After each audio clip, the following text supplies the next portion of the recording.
আসসালামু আলাইকুম। আপনারা সবাই কেমন আছেন? আশা করি আল্লাহর অশেষ রহমতে আপনারা সবাই ভালো আছেন এবং সুস্থ আছেন। এখানে একটা ইয়ামা ৮ চ্যানেল কনসোল দেখতে পাচ্ছেন। তো এটা মূলত মাস্টার সার্ভিসিং করলাম। এটার এই ফিডারগুলো সবগুলো পরিবর্তন করলাম। ১টা, ২টা, ৩টা, ৪টা, ৫টা, ৬টা, ৭টা, ৮টা, ৯টা, ১০টা, ১১টা। তো ১১টা ফিডার চেঞ্জ করলাম। ফিডারগুলো ভালো ছিল না, খারাপ ছিল। আমি পরিবর্তন করলাম ভালোর জন্য।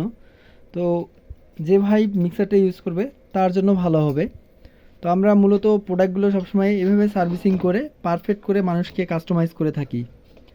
তো কারো যদি কোনো এই ধরনের মিক্সারগুলো মানে মূলত আপনার এই ছোটো মিক্সার হোক আর বড় মিক্সার হোক, কারো যদি সার্ভিসিং করার ইচ্ছা থাকে বা আপনাদের মিক্সার অপরিত্যক্তভাবে পড়ে আছে, সার্ভিসিং করাতে পাচ্ছেন না, তো আপনারা আমাদের শরণাপন্ন হতে পারেন। হ্যাঁ, আমাদের লোকেশন হচ্ছে রংপুর, মুরাদ সাউন্ড সিস্টেম। তো আমাদের ফোন নাম্বার দেওয়া থাকবে ডিসক্রিপশনে, তো নিয়ে কল দিয়ে কথাবার্তা বলতে পারবেন। তো সবাই ভালো থাকবেন, আর আমাদের ভিডিওগুলো কেমন লাগে আপনারা কমেন্ট করে বলবেন। আমাদেরকে ভিডিও করতে উৎসাহিত করবেন। আনন্দ পাই আমরা আপনাদের কমেন্টের উপর ভিত্তি করে আমরা ভিডিওগুলো বানাবো। আসসালামু আলাইকুম।